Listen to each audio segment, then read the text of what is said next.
മലയോര മേഖലയിൽ കർഷകർക്ക് മികച്ച വരുമാനം സമ്മാനിച്ചിരുന്ന മാംഗോസ്റ്റിൻ കൃഷി ഇന്ന് വിപണിയില്ലായ്മയുടെ പ്രതിസന്ധിയിലാണ്. പഴങ്ങളുടെ റാണി എന്നറിയപ്പെടുന്ന മാംഗോസ്റ്റിന് ആവശ്യക്കാർ കുറഞ്ഞതോടെ കർഷകർ ആശങ്കയിലാണ്. വിദേശ വിപണികളിൽ ഏറെ പ്രിയങ്കരമായിരുന്ന മാംഗോസ്റ്റിന്റെ കയറ്റുമതി കഴിഞ്ഞ ഏതാനും മാസങ്ങളായി ഗണ്യമായി കുറഞ്ഞിട്ടുണ്ട്. പശ്ചിമേഷ്യൻ മേഖലയിലെ യുദ്ധവും അതിനെ തുടർന്നുണ്ടായ സാമ്പത്തിക വ്യാപാര അനിശ്ചിതത്വവുമാണ് കയറ്റുമതി ഇടിയാൻ പ്രധാന കാരണങ്ങളിലൊന്ന്. വിദേശ വിപണികളിലേക്ക് പോകേണ്ടിയിരുന്ന പഴങ്ങൾ പ്രാദേശിക വിപണികളിൽ തന്നെ കെട്ടിക്കിടക്കുകയാണ്. മലയോരത്തെ നിരവധി കർഷകർ വർഷങ്ങളായി മാംഗോസ്റ്റിൻ കൃഷിയിലൂടെയാണ് വരുമാനം കണ്ടെത്തിയിരുന്നത്. കാലാവസ്ഥ അനുകൂലമായതിനാൽ ഈ വർഷം നല്ല വിളവുണ്ടെങ്കിലും വിപണിയില്ലാത്തത് പ്രതിസന്ധിയാണെന്ന് ചെറുപുഴയിലെ റെജി വടക്കേട്ട് പറയുന്നു.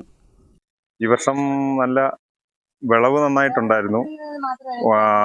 ഉണക്ക് കൂടുതലാണെങ്കിലും വിളവ് കൂടുതലുണ്ടായിരുന്നു. പക്ഷേ വിപണിക്ക് ഭയങ്കര ബുദ്ധിമുട്ടാണ്. നമ്മുടെ ഇവിടെ എല്ലാ ഉൽപ്പന്നങ്ങൾക്കും അങ്ങനെയാണല്ലോ പൊതുവെ.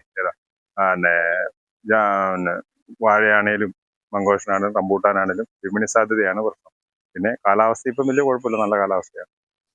കാലാവസ്ഥയ്ക്ക് അനുയോജ്യമായതിനാൽ മാംഗോസ്റ്റിൻ കൃഷി വ്യാപകമായി നടത്തിയ കർഷകർക്ക് നിലവിലെ സാഹചര്യം വലിയ തിരിച്ചടിയാണ്. 450 രൂപ വരെ വിലയുണ്ടായിരുന്ന മാംഗോസ്റ്റിൻ ഇപ്പോൾ 280 രൂപ വരെയായി കുറഞ്ഞു. കൃഷിയിടങ്ങളുടെ പരിപാലനത്തിനും തൊഴിലാളികളുടെ കൂലിക്കും ചെലവഴിച്ച തുക പോലും തിരിച്ചു കിട്ടുന്നില്ലെന്ന് അവർ പറയുന്നു. വിപണി കണ്ടെത്താനും മൂല്യവർദ്ധിത ഉൽപ്പന്നങ്ങൾ നിർമ്മിക്കാനുമുള്ള സർക്കാർ ഇടപെടൽ ആവശ്യമാണെന്നാണ് കർഷകരുടെ ആവശ്യം. ജ്യൂസ്, ജാം, സ്ക്വാഷ് തുടങ്ങിയ ഉൽപ്പന്നങ്ങളാക്കി മാറ്റുന്നതിനുള്ള സൗകര്യങ്ങൾ ഒരുക്കിയാൽ നിലവിലെ പ്രതിസന്ധിക്ക് ഒരു പരിധിവരെ പരിഹാരമാകുമെന്നാണ് പ്രതീക്ഷ. ഒരു കാലത്ത് മികച്ച വരുമാനത്തിന്റെ പ്രതീകമായിരുന്ന മാംഗോസ്റ്റിൻ കൃഷി ഇന്ന് വിപണിയുടെ അനിശ്ചിതത്വത്തിൽ തളരുമ്പോൾ പഴങ്ങളുടെ റാണിക്ക് വീണ്ടും രാജകീയ സ്വീകരണം ലഭിക്കുമെന്ന പ്രതീക്ഷയിലാണ് കർഷകർ. News bureau, Cherupuzha.